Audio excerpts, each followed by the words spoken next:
सुरासाई के हृदय में बस एक ही स्वर था, एक ही लक्ष्य था, प्रतिशोध और देवताओं का विनाश।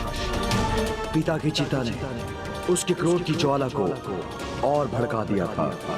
फिर क्या हुआ पिताश्री?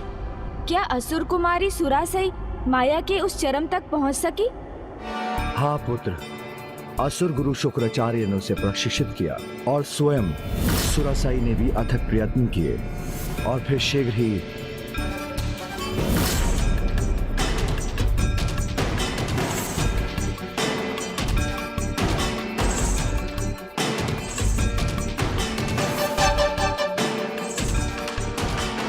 क्या मैं इतने समय से ध्यान में हूं कि रात्रि सब दोपहर हो गई है? प्यास लगी है, जल चाहिए।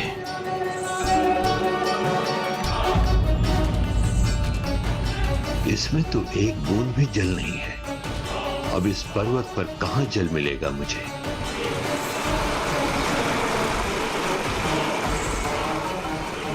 ये झरने की आवाज।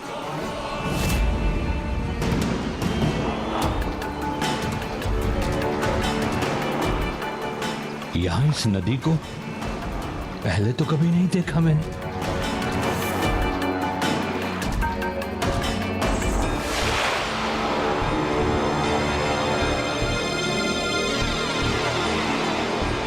जल नहीं, इसमें तो मात्र कंकड़ पत्थर है।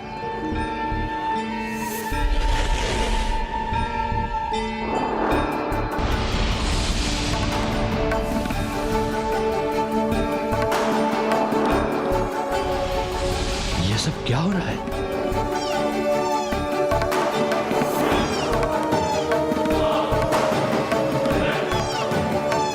मृगौर यहां? सुरासाई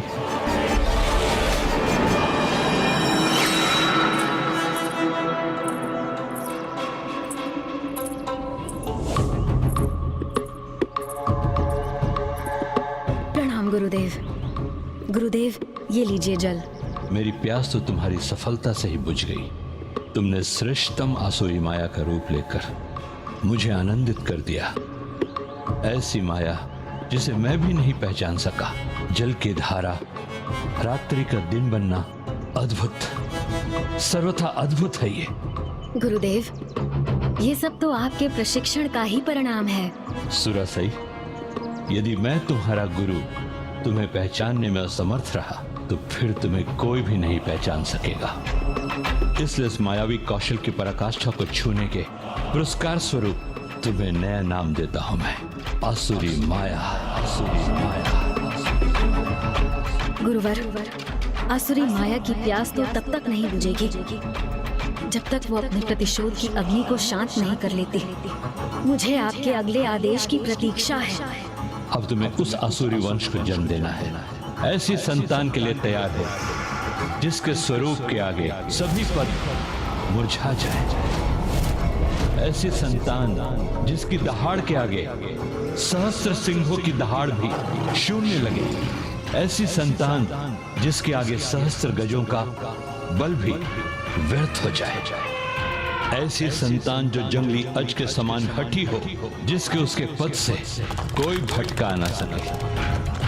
हाँ गुरुदेव, यही तो मेरी भी कल्पना है। क्या करना होगा मुझे? महान ऋषि जिन्होंने तप से अपार तपो शक्ति अर्जित की होगी, वही तुम्हें ऐसी संतान दे सकते हैं। कौन है ये ऋषि? महर्षि कश्यप। महर्षि कश्यप। महर्षि कश्यप। ऋषि कश्यप? किंतु पिताश्री, ऋषि कश्यप को उस आसुरी कन्या ने अपनी सहायता के लिए मनाया कैसे?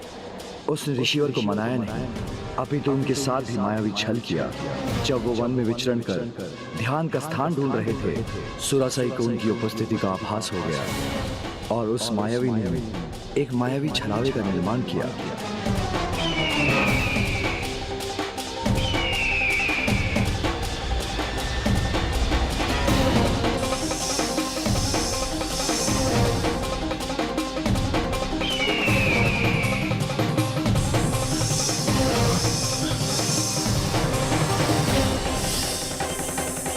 ये सुरासाई के लिए उचित अवसर था जब उसने अपनी माया से ऋषिवर को अपने मायावी आश्रम की ओर आकर्षित किया।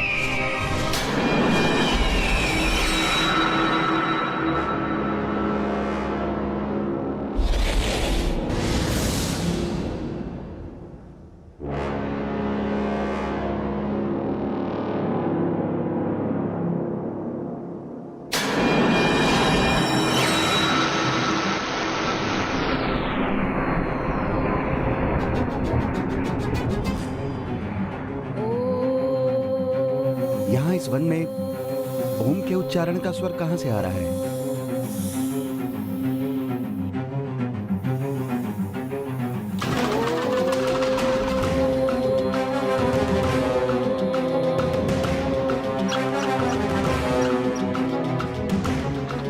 अद्भुत, दिव्य, अति सुंदर।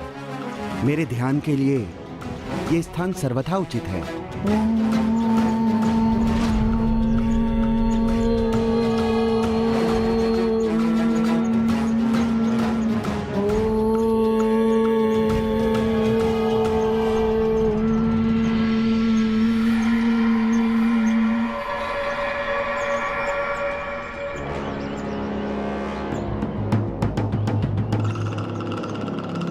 हे ऋषिवर, स्वागत है। आपके आगमन से मेरी सभी प्रार्थनाएं आज पूर्ण हो गईं। आप जैसे महान दिव्य महर्षि की सेवा करने की इच्छा आज पूर्ण हो गई। देवी, आपके आश्रम की स्वच्छता एवं शांति देखकर हम अत्यधिक प्रभावित हुए हैं। इस तपस्विनी के पास इस आश्रम की देखरेख के सिवाय और कार्य ही क्या है प्रभु? मेरी तो एक ही इच्छा थी ऋषिवर, कि किसी दिन दिव्य ऋषि मेरे इस आश्रम का लाभ उठाएं। अब आप कृपा कर मेरे इस आश्रम को अपना लीजिए गुरुदेव। आइए गुरुदेव, स्थान ग्रहण करें।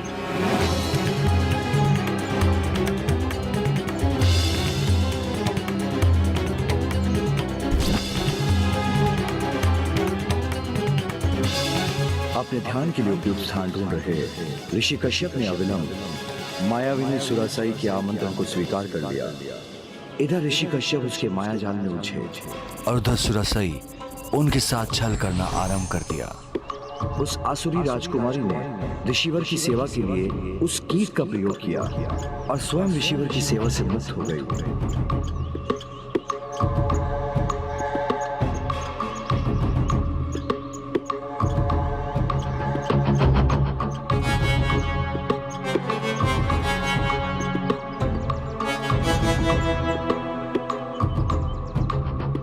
और फिर एक दिन ऋषिवर के नेत्र खुले।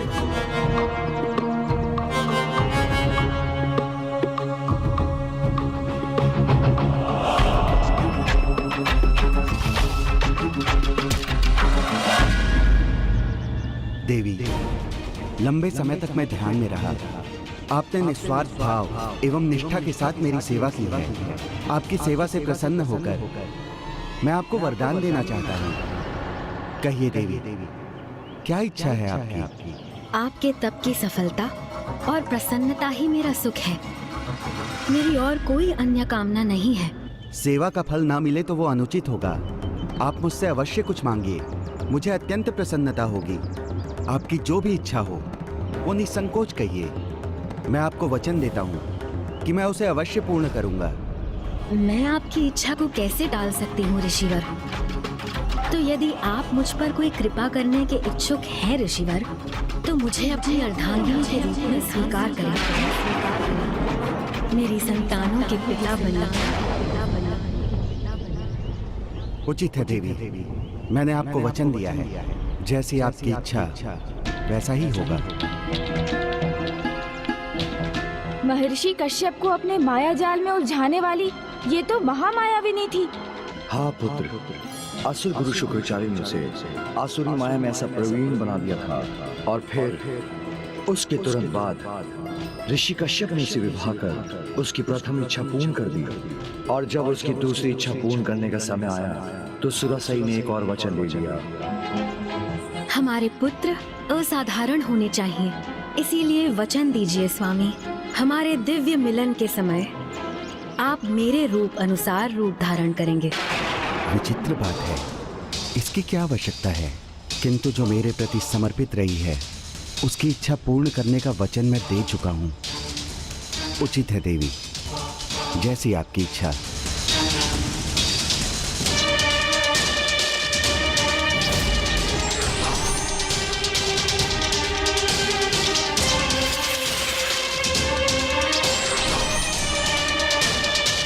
ऐसी संतान के लिए तैयार हो जिसके स्वरूप के आगे सभी पद मुरझा जाए।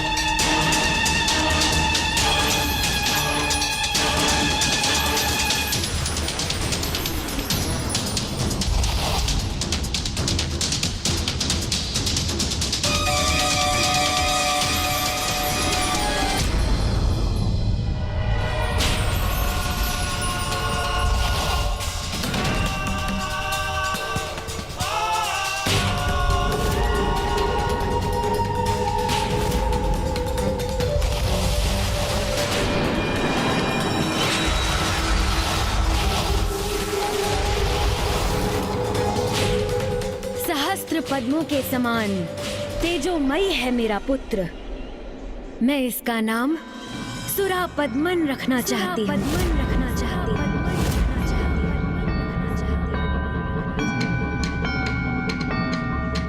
ऐसी संतान जिसकी दहाड़ के आगे सहस्त्र सिंहों की दहाड़ भी शून्य लगे। अब इसने सिंहनी का रूप क्यों धारण किया?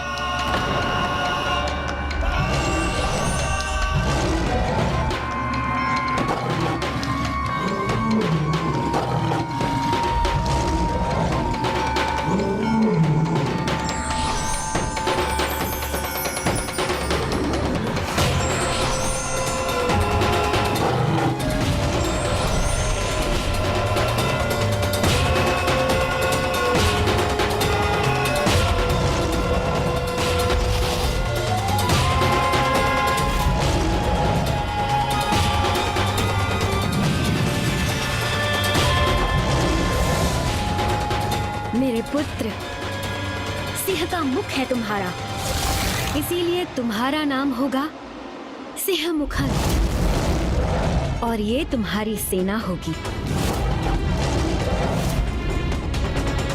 मेरा संशय बढ़ता जा रहा है। ये इतने असाधारण पुत्र और उनकी सेनाओं को क्यों उत्पन्न कर रही है?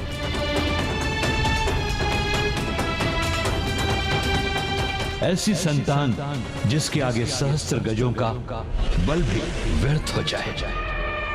उचित समय आने पर इसका सत्य उजागर अवश्य हो जाएगा।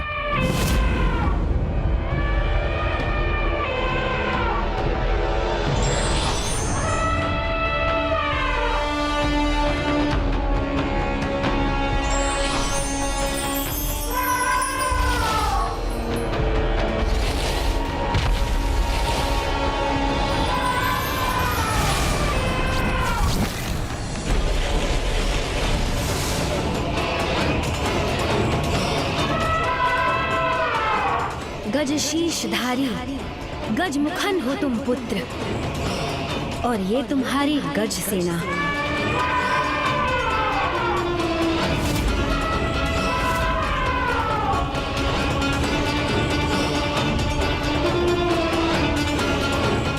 ऐसी संतान जो जंगली अज के समान हठी हो, जिसके उसके पद से कोई भटका ना सके। एक ऋषि होने के नाते मुझे अपने वचन का मान रखना ही होगा। परिस्थिति चाहे जो भी हो, उचित समय आने पर इसका सत्य उजागर अवश्य हो जाएगा।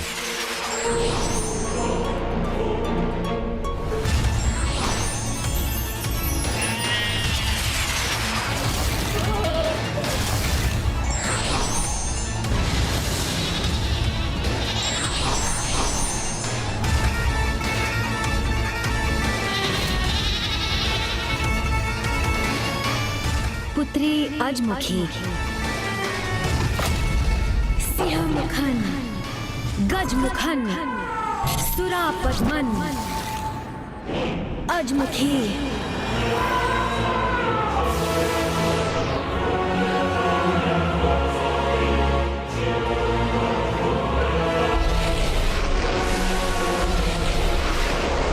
कोई अनिष्ट तो नहीं करना चाहती है ये?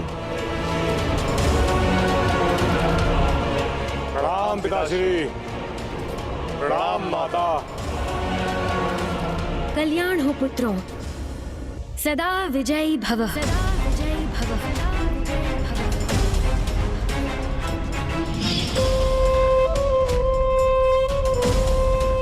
अब मेरे महाबली पुत्र हैं, सेनाएं हैं। शीघ्र मैं देवताओं से प्रतिशोध लेने में सफल होंगी।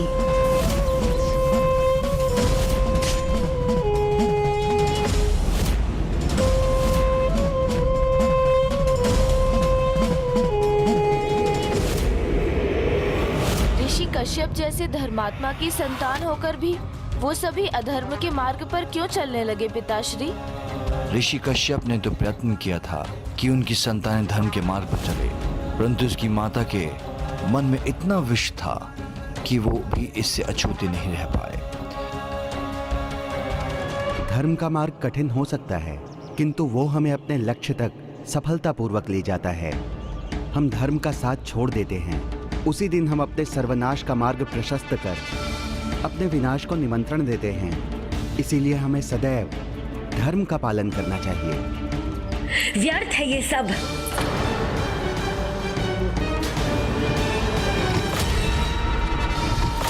मेरी संतानों को धर्म नहीं, माया का ज्ञान चाहिए।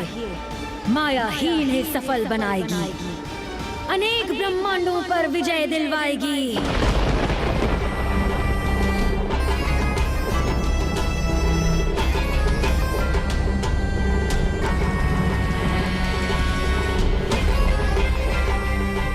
तुम एक आसुरी, तुमने छल किया है मेरे साथ।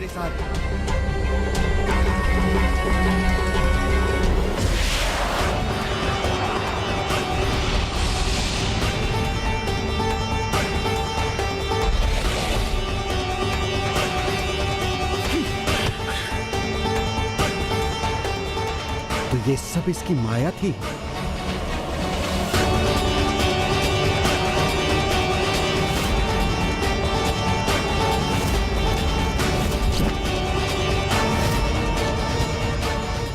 ये तो असुरेंद्र की पुत्री है, जिसे मात्र प्रतिशोध चाहिए।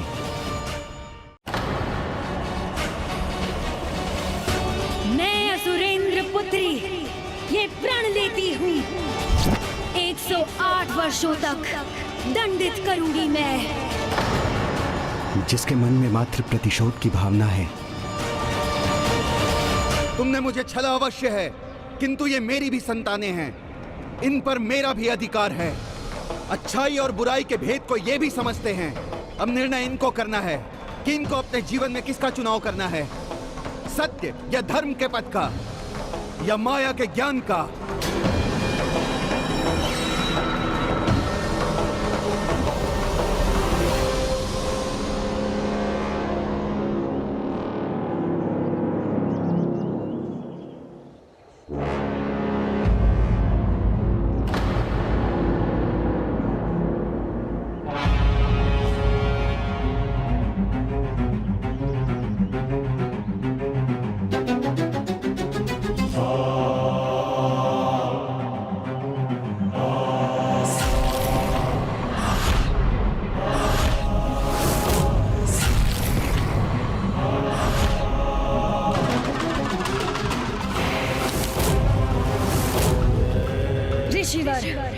चुनाव स्पष्ट है। अब बस मुझे इन्हें इनके लक्ष्य तक पहुंचने का मार्ग दिखाना है।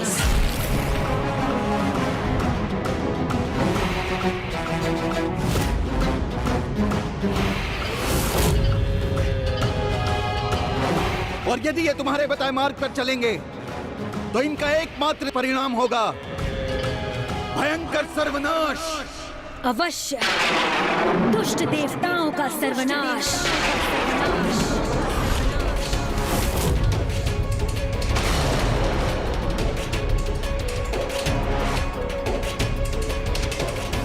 अपनी संतान के मन में उसी प्रतिशोध के बीज का रोपण करने के लिए उनकी मां ने अपनी संतानों को वो स्थान और उनके नाना की मृत्यु के दृश्य दिखाए। मैं असुरेंद्र पुत्री सुरासई सुरासई, ये प्रण लेती हूँ 108 वर्षों तक दंडित करूंगी मैं। 108 ब्रह्मांडों को रिक्त कर दूंगी तुम देवताओं से। आपका प्रण हम अवश्य पूर्ण करेंगे। किंतु इसके पूर्व इन्हें एक सुरक्षा कवच की आवश्यकता है, जो इन्हें महादेव के वरदान से प्राप्त होगा। उसकी संतानों ने मेरा तप आरंभ करने में तनिक भी विलंब नहीं किया।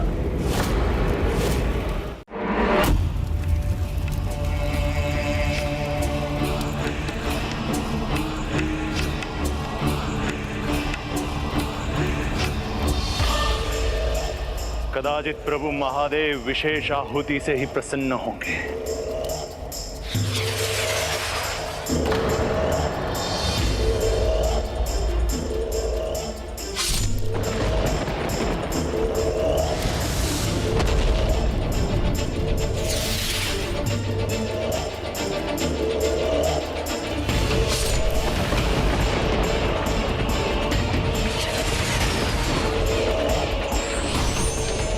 ये भी पर्याप्त नहीं है प्रभु। कोई बात नहीं, मैं इससे भी बड़ी आहुति के लिए तैयार हूं।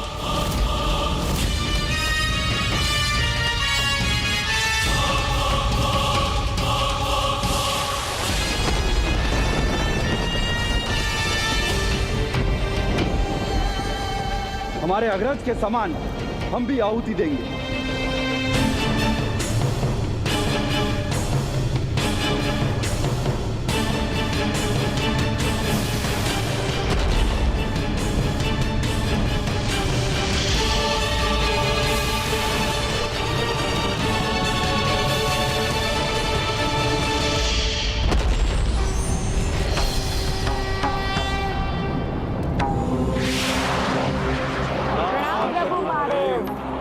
कहो, क्या चाहते हो तुम? आप हमें अमृतत्व तो प्रदान नहीं कर सकते हैं महादेव, किंतु हमें ऐसी असीम शक्ति दे कि हमें कोई भी अस्त्र शस्त्र पराजित नहीं कर सके। मात्र आपका पुत्र, जिसका जन्म केवल आपके ही अंश से हुआ हो और उसमें उसकी माता का कोई भी भूमिका ना हो, वही हमें पराजित कर सके। और प्रभु हमें वरदान दे कि इस देवलोक के साथ समस्त 8 ब्रह्मांड हमारे अधीन हो और इस ब्रह्मांड में सबसे तीव्र गति से चलने वाले रथ का स्वामी मैं बनूं। मेरा शरीर इतना अभेद और शक्तिशाली हो कि अगर उसके 2 भाग भी हो जाए तो वो स्वतः संपूर्ण बन जाए।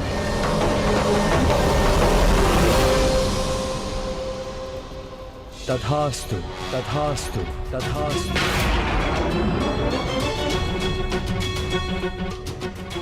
अर्थात भैया कार्तिकेय ही सुरापद्म का वध कर सकते हैं? हाँ पुत्र।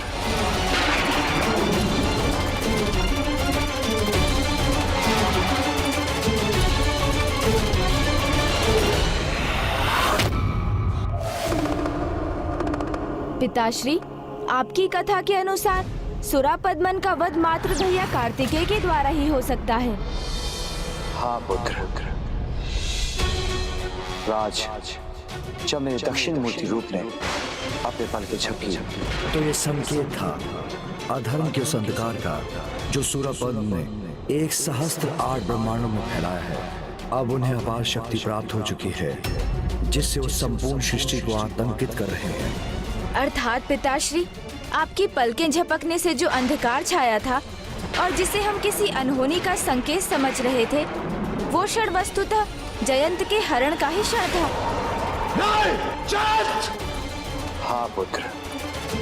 देवताओं को ये ज्ञात नहीं, जयंत के हरण से पूर्व ही देवशिल्पी विश्वकर्मा और यमराज का उनकी पुत्रियों के साथ हरण कर वो अपनी माता का दिया कार्य आरंभ कर चुके थे।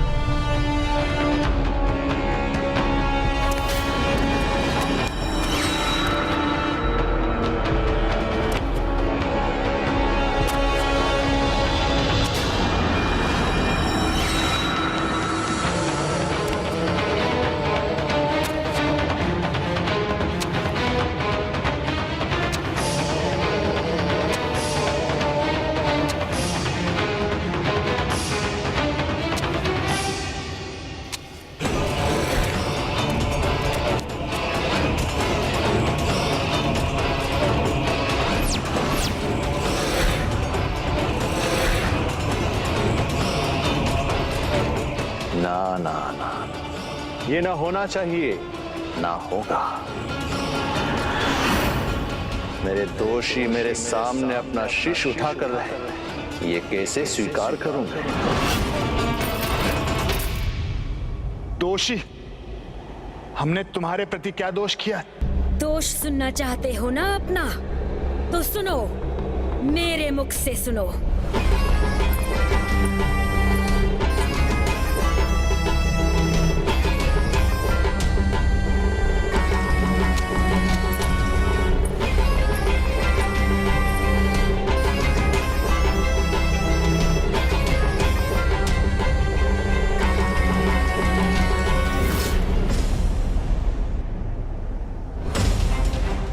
उठो मेरे आज्ञाकारी पुत्रों।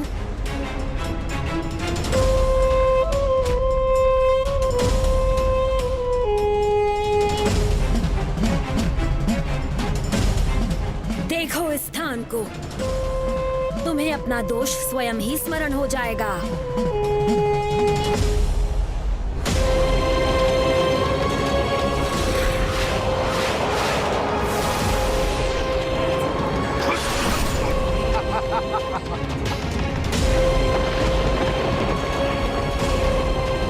मेरे पिता का वध करने के पूर्व क्या कहा था तुम सबने? प्राण पखेरु का उड़ना तो अब निश्चित ही है। तुम्हारा समय आ गया, तैयार हो जाओ असुर सम्राट, मृत्यु के पाश में बंधने के लिए। मृत्यु पाश न यमराज, उसमें तो तुम सब देवता बंधोगे।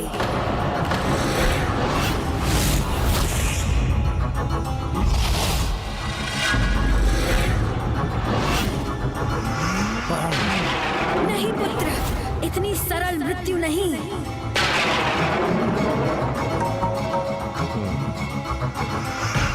इतनी सरल मृत्यु तो अपनों को दी जाती है, शत्रुओं को नहीं। शत्रु को कष्ट देना सीखो पुत्र।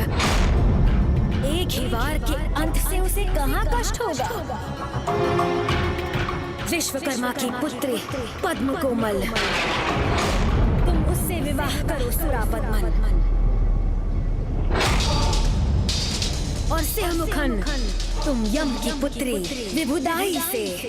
किंतु इनके पिताओं को कारागार में रखकर ही प्रताड़ित करो। और तुम्हारे ससुर तो देव शिल्पी है ना सुरापद्मन, उनका लाभ उठाओ। कारागार और तुम्हारी नगरी का निर्माण उनसे ही करवाओ। अधीन है वो तुम्हारे। और मेरा पुत्र गजमुखन, वो क्यों रहे विवाह से वंचित? उसके लिए देवराज की पुत्री ही उपयुक्त है। ले आओ उसे भी। अर्थात मेरा पुत्र सुरापद्म का बंदी है और मेरी पुत्री देवसेना पर भी संकट छाया है।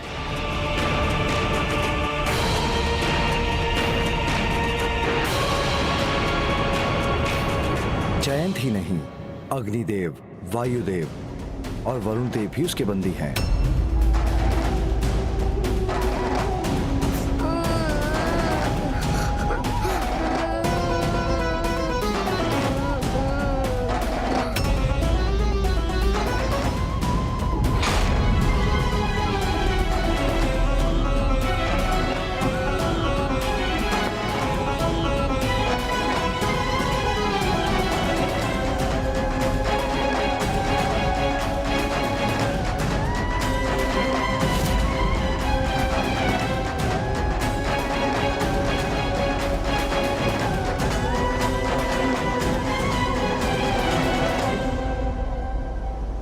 जयंत, अग्निदेव, वायुदेव, वरुण देव भी इस दुष्ट असुर के बंदी हैं।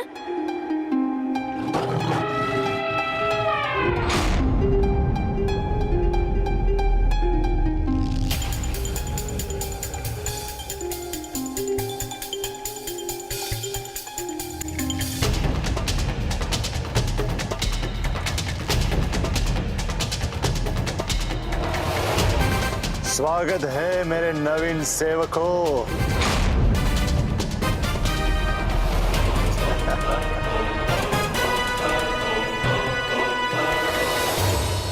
पुत्र कार्तिकेय को इन दुष्टों से अकेले ही युद्ध करना होगा। मैं अकेला कहाँ हूँ माँ, आप दोनों का आशीर्वाद है ना मेरे साथ। किंतु उसका अंत ऐसे नहीं होगा पुत्र, उसे उसके संपूर्ण वंश के साथ नष्ट करना होगा तुम्हें। इस युद्ध की तैयारी तुम्हें एक विशेष यात्रा से करनी होगी पुत्र, जिसका आरंभ मेरे ज्योतिर्लिंग केदारनाथ और उसके बाद अपनी माता की शक्तिपीठ मणिकर्णिका से होगा।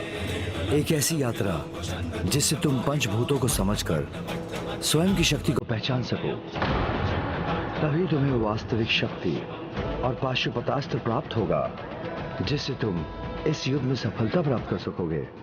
उनका वध मात्र पाशुपतास्त्र से ही संभव है पुत्र।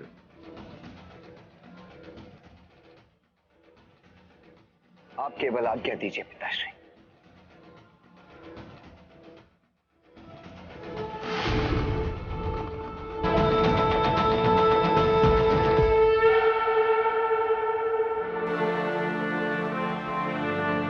पुत्र, इस यात्रा में मेरा आशीष प्रत्यक्ष रूप में तुम्हारे साथ रहेगा।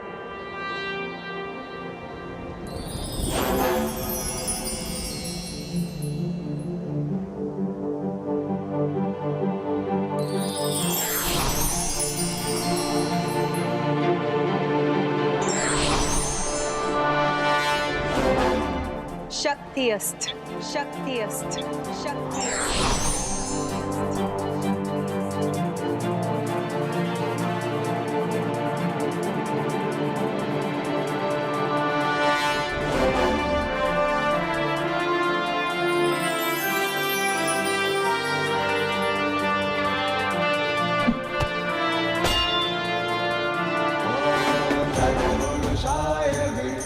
देव सेनापति कुमार कार्तिकेय की देव सेनापति कुमार कार्तिकेय की देव सेनापति कुमार कार्तिकेय की देव सेनापति कुमार कार्तिकेय की।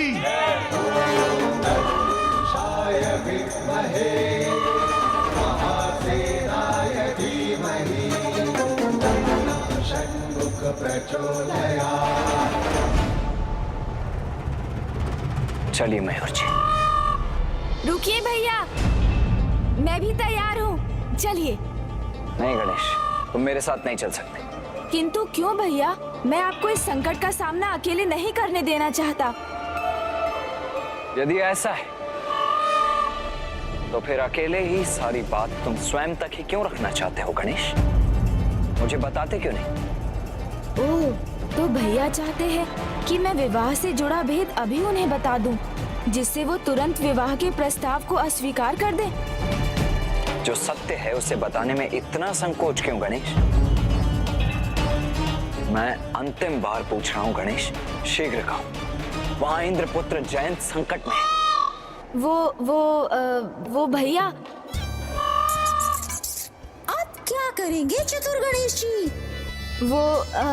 वो वास्तव में मैं विवाद नहीं कर सकता अभी। विवाद का समय नहीं है। मुझे साथ ले चलिए भैया।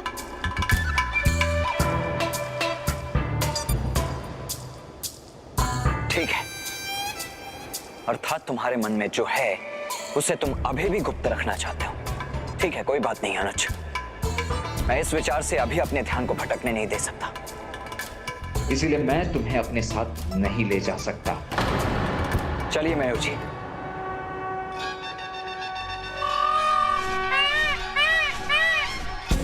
आपका अनुज आपकी आज्ञा का पालन करेगा भैया। आपके साथ नहीं चलूंगा, किंतु हाँ, आपके पीछे पीछे अवश्य आऊंगा और युद्ध के अंत तक माँ के द्वारा बताए विवाह के महत्व को भी आपको अवश्य समझा दूंगा और विवाह के लिए आपकी सहमति भी ले लूंगा। ये मेरा निश्चय ही नहीं, दृढ़ निश्चय है। गणेश के मन में विचारों के जो मेघ उमड़ रहे हैं, अभी उनकी नहीं, अभी तो मेरी इस यात्रा में दुष्ट असुरों पर जो मेरे अस्त्रों की वर्षा होगी, उसके लिए मुझे स्वयं को तैयार करना है। कुमार कार्तिकेय,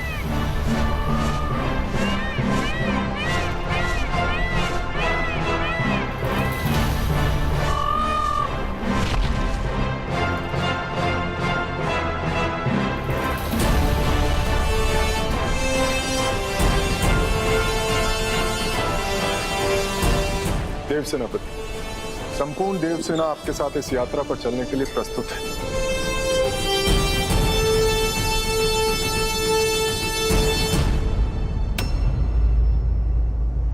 देवराज, अब अपनी चिंता त्याग दीजिए, चिंता मुक्त हो जाइए, क्योंकि अब किसी भी क्षण आपका पुत्र जयंत अन्य देवताओं के साथ आप सभी के साथ होगा। देव सेनापति कुमार कार्तिकेय, मुझे आपकी शक्ति और सामर्थ्य पर पूर्ण विश्वास है, किंतु ज्ञात नहीं वो दुष्ट हमें कैसे कैसे कष्ट देकर प्रताड़ित कर रहा होगा, कैसे कैसे अत्याचारों में सहने पड़ रहे होंगे।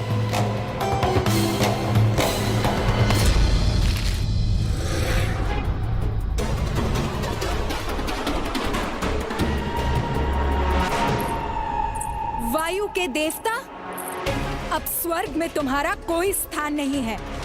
अब केवल महेंद्रगिरी के सेवक हो तुम, एक तुच्छ सेवक जिसे भैयासुरा पद्मन के आदेश का पालन करना होगा।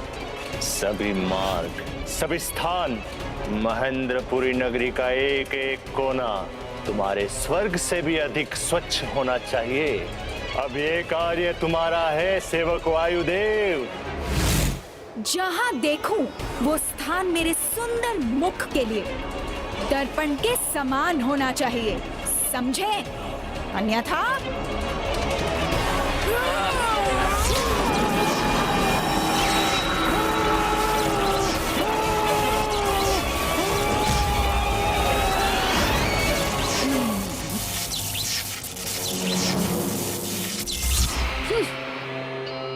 चलो अब अपना कार्य करो।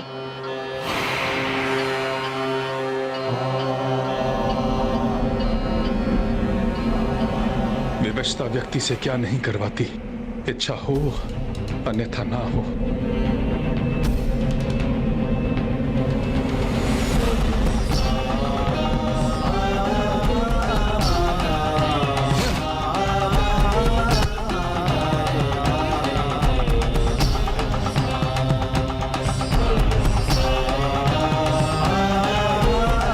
सेवक वरुण देव, अब सदा अपना कर्तव्य स्मरण रखना तुम। अनावश्यक जल का बहाव ना हो, कोई भी पात्र और फुहार जल से रिक्त ना हो। और हाँ, मेरे नगर के सभी मार्ग धोने का कार्य भी अब तुम्हारा है सेवक वरुण देव।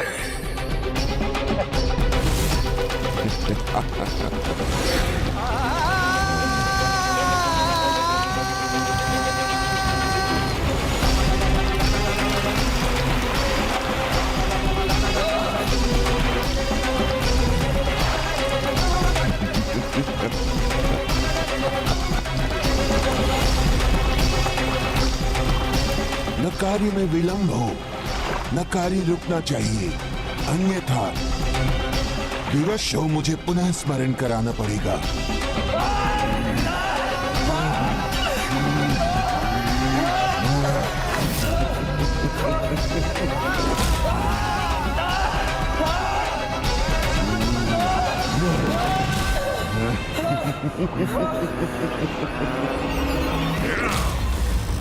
क्यों स्मरण नहीं है तो भी करा देता हूं।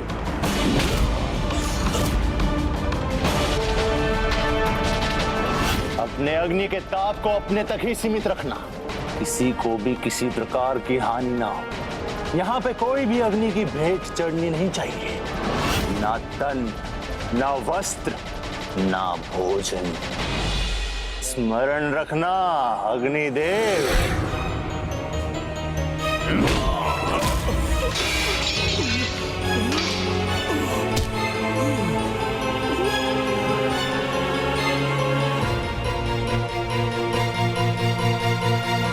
तो चलो उठो, पकाना आरंभ करो। ध्यान रहे, एक भी दाना जलाना तो कठोर दंड के भागी बनोगे।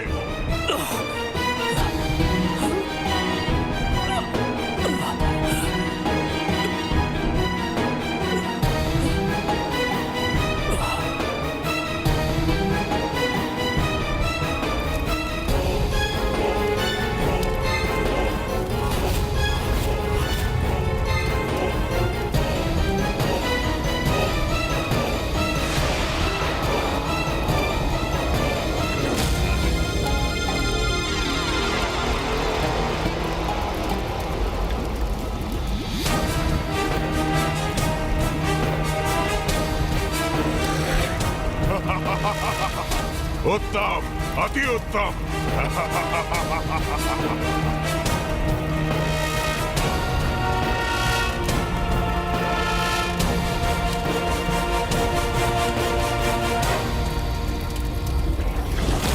सेवक जयंत,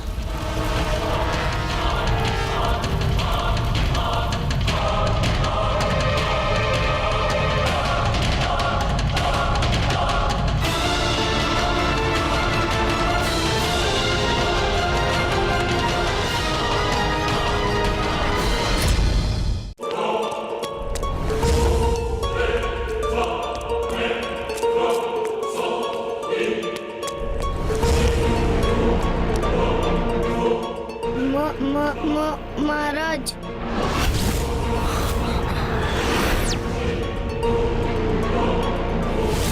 और तुम छोटे सेवक, तुम सदैव हमारी सेवा के लिए तत्पर रहोगे। सबकी सेवा और गुणगान दोनों साथ साथ होना चाहिए, ध्यान रखना। क्षमा महाराज, क्षमा। असुरों के परम उद्धारक, एक सहस्त्र 8 ब्रह्मांडों के विजेता, शत्रुओं को त्रस्त करने वाले, हे महान असुर सम्राट सुरापद्मन, अपने इस तुच्छ सेवक की सेवा स्वीकार कीजिए। ना ना ना ना ना ना ना, तनिक भी आनंद नहीं आया मुझे। मेरा गुणगान अभी भी अधूरा है। दुर्बल इंद्र के पुत्र को सेवक बनाने वाले का गुणगान किया तुमने। बोलो, शीघ्र बोलो, अपना संपूर्ण गुणगान सुनना है हमें। पिताश्री के पुत्र को अपना सेवक बनाने वाले,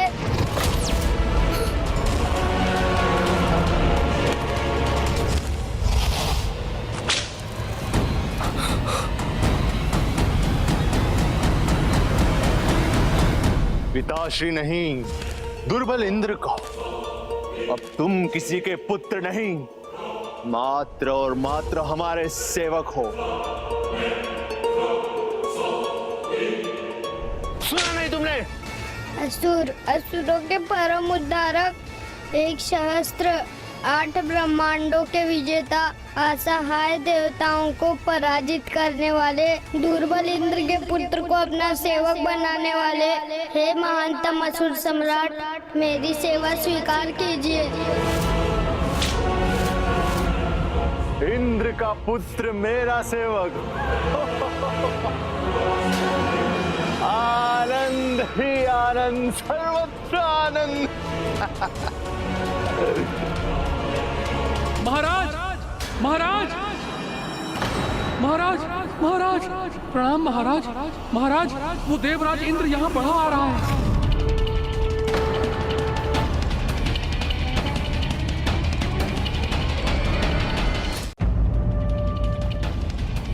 अकेला? आने दो, मुझे और एक सेवक मिल जाएगा, क्योंकि अपने पुत्र की रक्षा करना तो रात्रि में सूर्योदय के समान है उसके लिए। क्षमा करें महाराज, अकेले नहीं, संपूर्ण सेना के साथ आ रहा है वो, और उस सेना का नेतृत्व वो युवा योद्धा कर रहा है।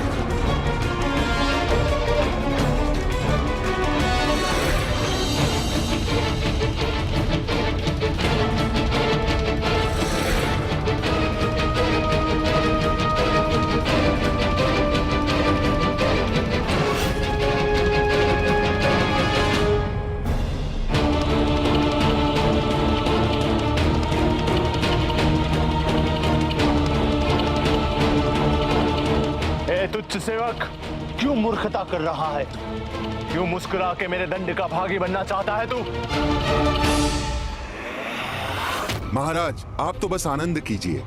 तुच्छ देवताओं की तुच्छ सेना के लिए तो हमारे सेनापति और हमारी सेना ही पर्याप्त होगी।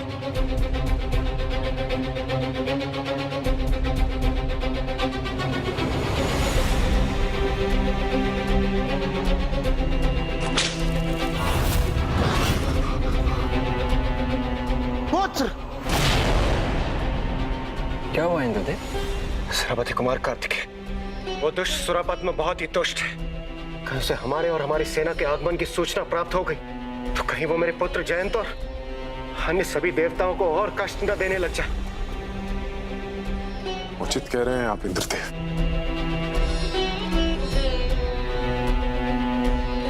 उस दुष्ट को हमारे आने की सूचना तो मिल ही गई होगी।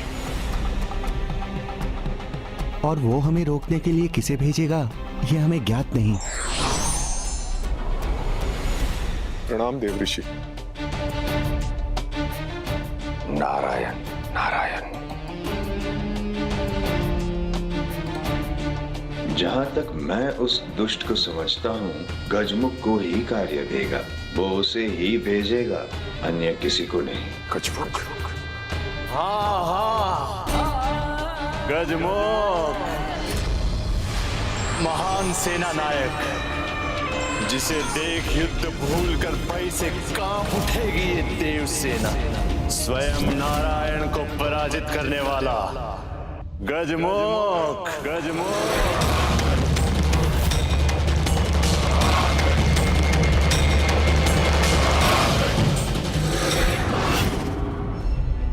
जहां तक मैं उस दुष्ट को समझता हूं, गजमुख को ही ये कार्य देगा, उसे ही भेजेगा, अन्य किसी को नहीं। गजमुख?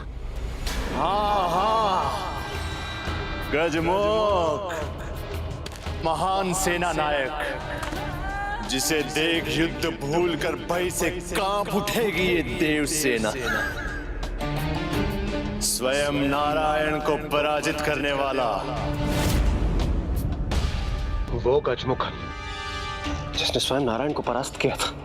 हाँ देवराज, जिसके सामने स्वयं नारायण भी अपने अस्त्र झुकाने पे विवश हो गए थे। ना ना ना ना, पराजय हो ही नहीं सकती हमारी। फिर तुम क्रोध दिखा लो या अपने सुदर्शन चक्र का ही उपयोग कर लो, सब व्यर्थ होगा।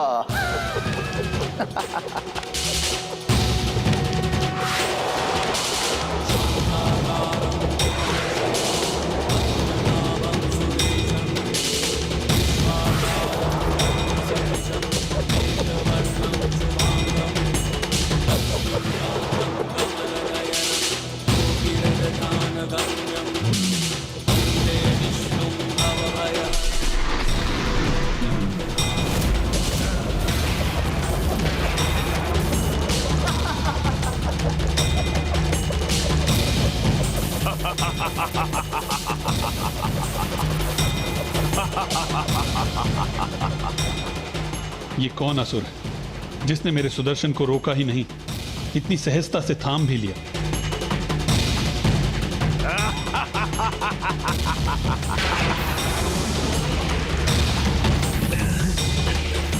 नहीं नारायण, ये चक्र मुझसे नहीं छुड़ा सकोगे तुम।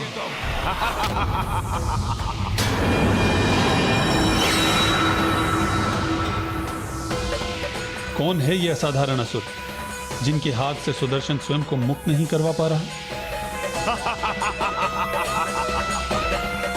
ऐसी असीम शक्ति दे कि हमें कोई भी अस्त्र शस्त्र पराजित नहीं कर सके। मात्र आपका पुत्र, जिसका जन्म केवल आपके ही अंश से हुआ हो और उसमें उसकी माता का कोई भी भूमिका ना हो, वही हमें पराजित कर सके। अर्थात ये वही है जिनका अंत महादेव पुत्र कुमार कार्तिकेय के हाथों नियत है।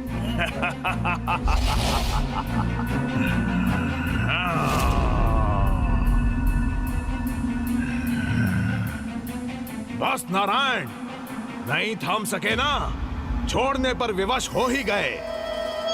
गजमुखन हूं मैं, कोई साधारण असुर नहीं। सुदर्शन से भी बड़ा यदि कोई अस्त्र है तुम्हारे पास तो उसका भी प्रयोग कर लो, सबके सब विफल हो जाएंगे मेरे समक्ष। प्रत्येक घटना के पीछे एक कारण होता है गजमुखन।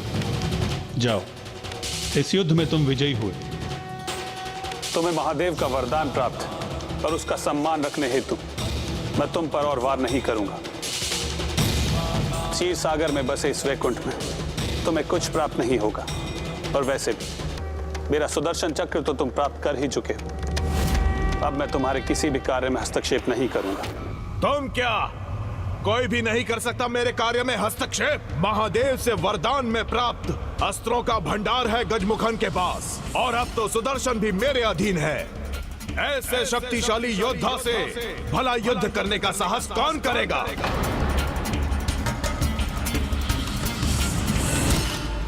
दम शक्ति का, यह अहंकार अभिमान का कभी लाभ नहीं देता, सदैव हानि ही देता है। और अधर्म के लिए प्रयोग की गई शक्ति तो सदैव हानि ही देती है। अवश्य ही कोई महादेव के समान शक्तिशाली आएगा जो तुम्हारे दम के साथ साथ तुम्हारा भी अंत करेगा।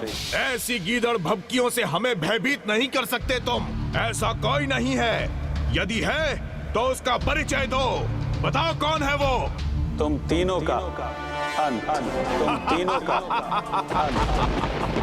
हम तीनों का अंत असंभव है।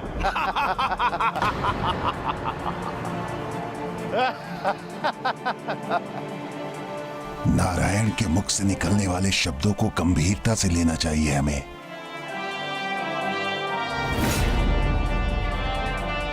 अवश्य ही कोई महादेव के समान शक्तिशाली आएगा जो तुम्हारे दम के साथ साथ तुम्हारा भी अंत करेगा। तुम तीनों का अंत।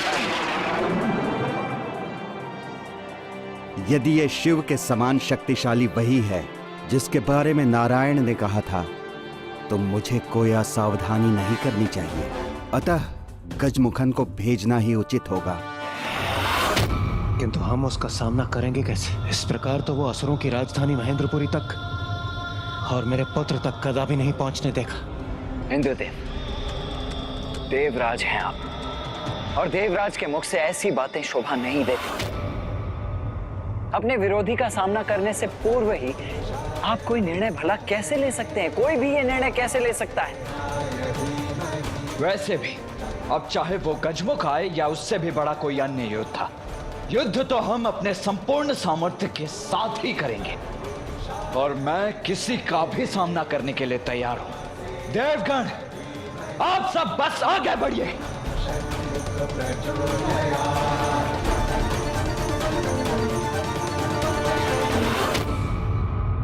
महाराज का आदेश है कि आपको युद्ध के लिए अभी प्रस्थान करना होगा। देखा, मैं तुम पर अपना समय व्यर्थ कर रहा था। अब इस आदेश का पालन करने में मुझे बहुत आनंद आएगा। कदाचित इंद्र अपनी ढाल बनाकर किसी को ला रहा है, लेकिन उससे उलझने से पहले मैं ये तो जांच लूं कि वो बालक और उसकी टोली मुझसे युद्ध करने के योग्य है भी कि नहीं।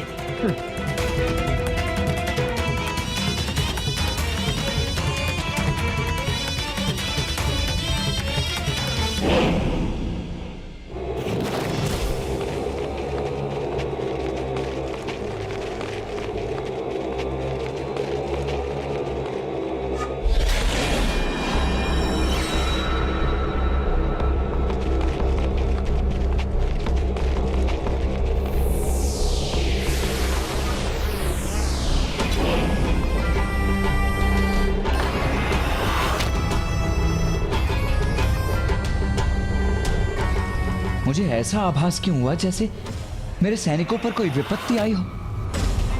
क्या हुआ देव सेनापति?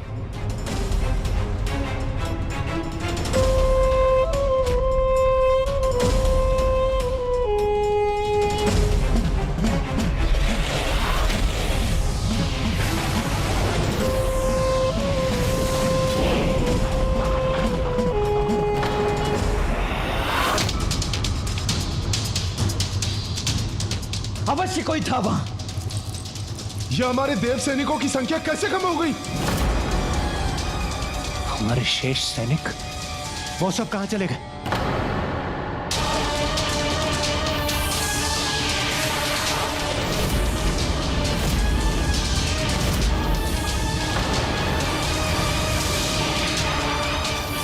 ये क्या था? कौन था ये जो हमारे सैनिकों को निगल गया?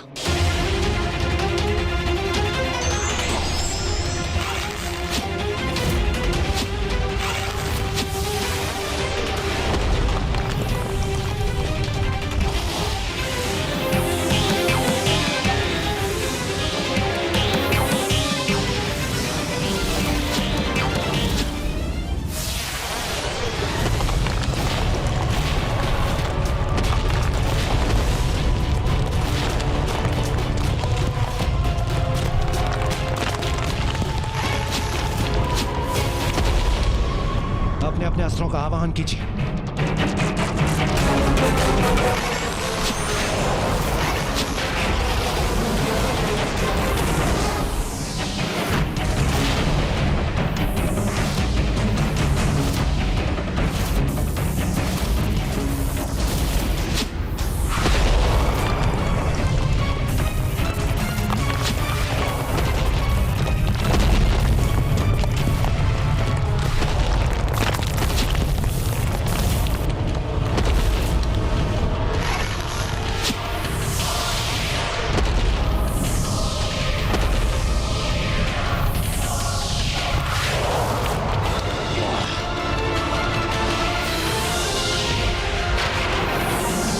रक्षा कीजिए देव सेनापति।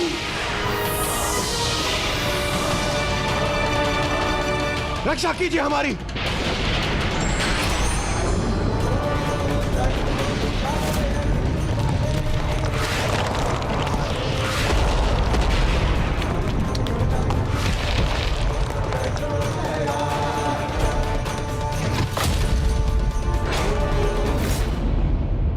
हम सुरक्षित हैं। इस दुष्ट के बंधन से मुक्त कराने के लिए आपको कोटि कोटि धन्यवाद देव सेनापति।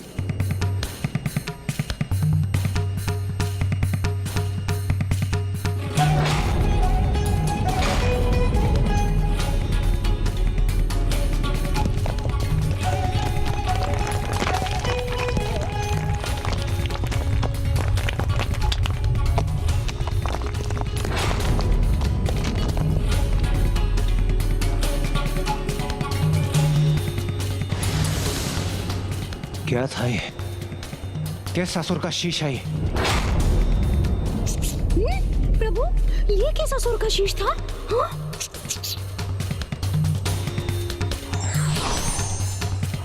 प्रणाम गणेश जी। प्रणाम देवर्षि। गणेश जी, मैं आपको सावधान करने आया हूं, जो कि मैं देव सेनापति कार्तिकेय को नहीं कर पाया।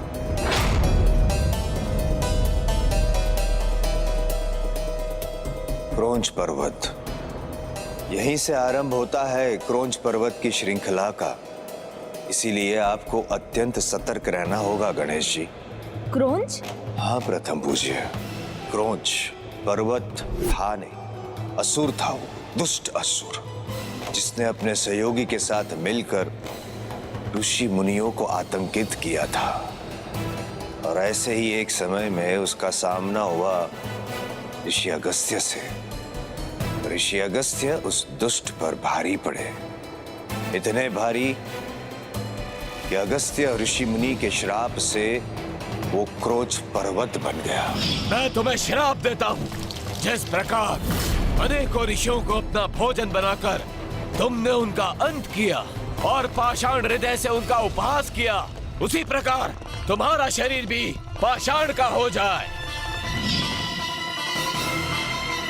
और उस असुर दुष्ट क्रोंच के जितने भी सहयोगी थे वो इस पर्वत की श्रृंखला बन गए। किंतु जब गजमुख को इस क्रोंच पर्वत का परिचय प्राप्त हुआ तो उन्होंने इसे मायावी शक्ति प्रदान कर दी।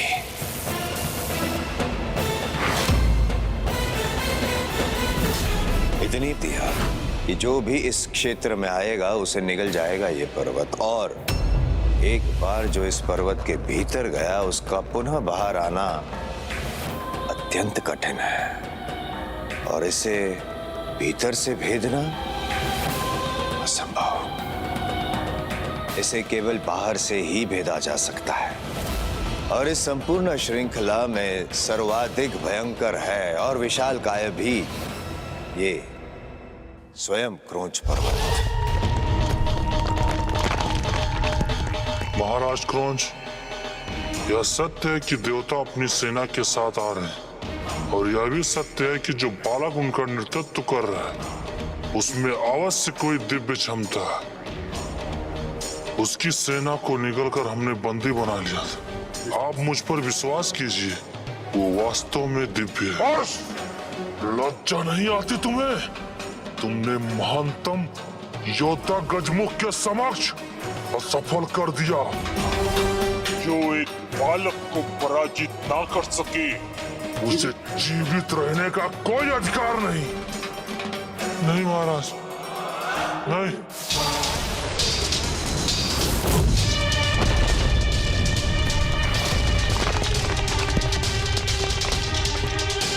मुझे क्षमा करें महाबली गजमुख, मुझे अपनी सेना भेजकर नहीं, मुझे स्वयं जाकर उसका वध करना चाहिए था। आज्ञा दीजिए। नहीं क्रौंच, मैं तो बस उसकी क्षमता परखना चाहता था। अब मैं अपने इन महारथी सेनापतियों के साथ स्वयं जाऊंगा वहां।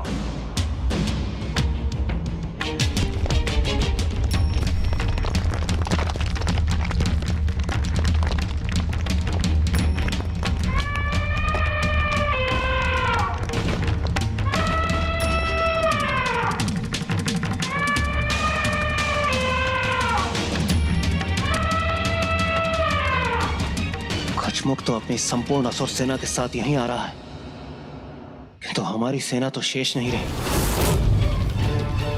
इस प्रकार हम इन असंख्य योद्धाओं का सामना कैसे करेंगे? देवगण, मेरे पिताश्री ने मुझे अटूट विश्वास के साथ यहाँ भेजा है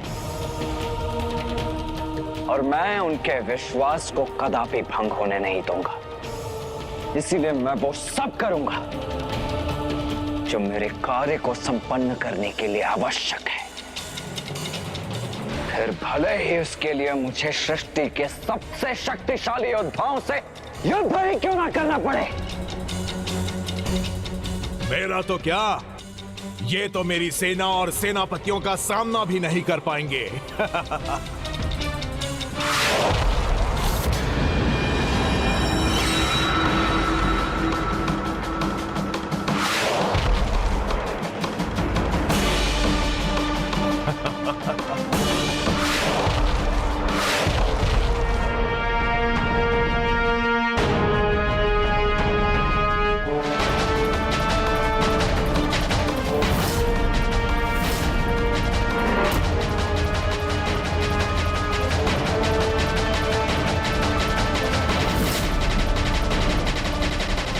ये योद्धा, ओह, गजमुख के गजों की गर्जना मात्र एक छल था। अपनी सेना के स्थान पर इन योद्धाओं को यहां भेजकर उसने ये मान लिया कि हमें इन योद्धाओं के आगमन की अपेक्षा कदापि नहीं रहेगी। तो धर्मानुसार हम इस क्षण उसी का सामना करेंगे जो हमारे समक्ष है।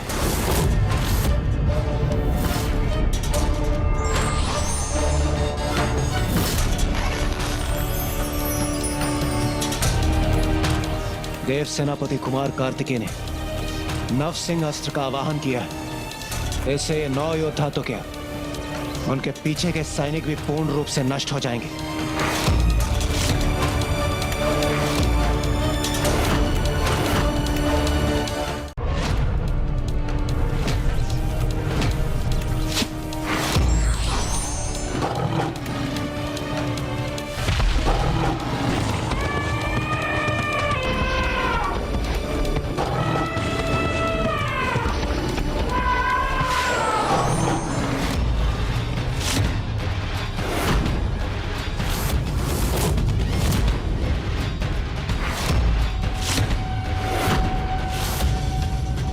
गणेश, तुम यहाँ क्या कर रहे हो? तुम्हें मैंने मना किया था ना युद्ध में आने से, फिर भी तुम चले आए। और मेरे कार्य में हस्तक्षेप क्यों कर रहे हो तुम हटो गणेश, मुझे अंत करने दो इन दुष्टों का। भैया, ये हमारे शत्रु नहीं मित्र हैं, विरोधी नहीं शुभ चिंतक हैं, असुर नहीं हमारे भ्राता हैं। भ्राता?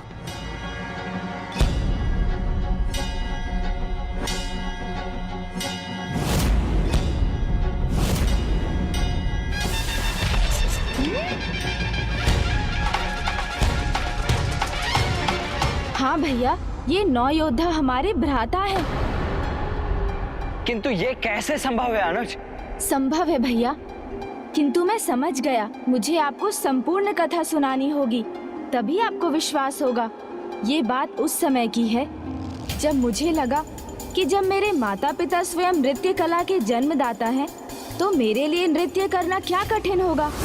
किंतु ये मेरी भूल थी।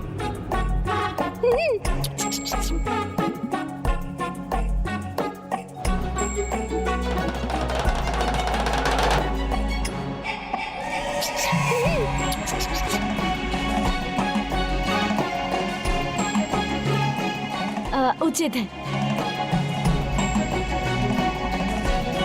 किंतु इसका क्या करूं?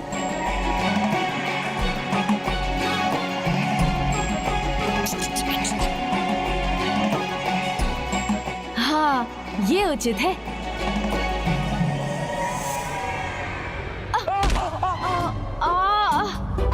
प्रभु,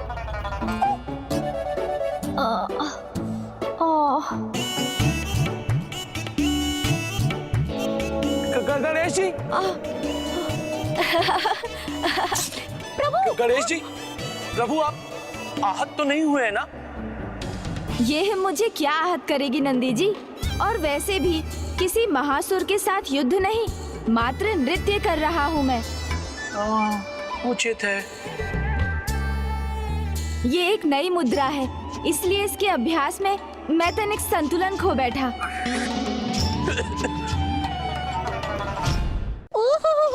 नृत्य था ये। आपको देखकर तो मैं इसका अनुमान ही नहीं लगा सकता था प्रभु। आप अनुमान नहीं लगा सकते मूषक जी, वो तो मेरे माता पिता महान नर्तक हैं, इसलिए मुझे भी नृत्य कला में बहुत रुचि है। इसलिए नृत्य कला क्या होती है मुझे ज्ञात है। देखिए, अभी आपको एक अन्य मुद्रा दिखाता हूँ।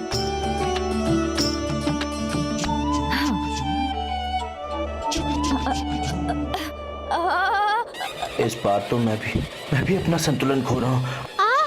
प्रभु,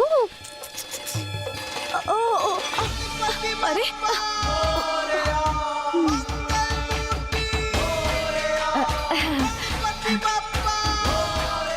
देखा देखा, कितनी अद्भुत नृत्य मुद्रा थी ना ये। अवश्य प्रभु।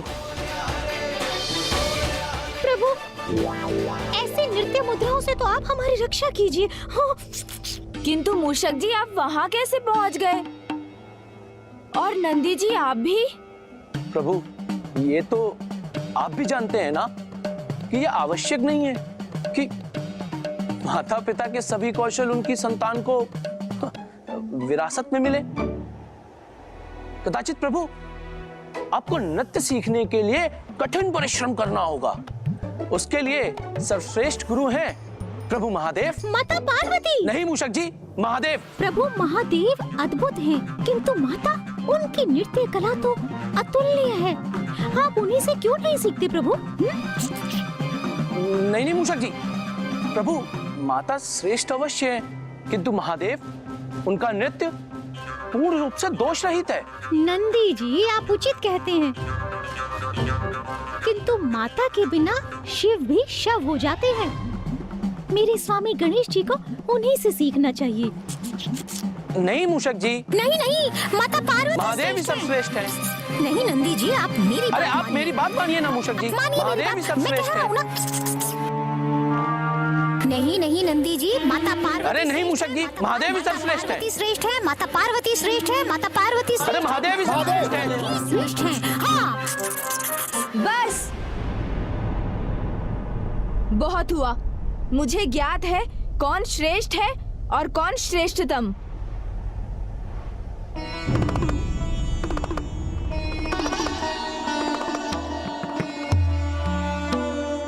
प्रणाम पिताश्री। प्रणाम माता। अच्छा पुत्र, मैं भी तो सुनूं। तुम्हारे अनुसार कौन सर्वश्रेष्ठ है? लो, मैंने तो मात्र विवाद से बचने के लिए ये कहा था, परंतु ऐसा लगता है कि एक बड़े नृत्य प्रतियोगिता जैसी स्थिति उत्पन्न हो गई है।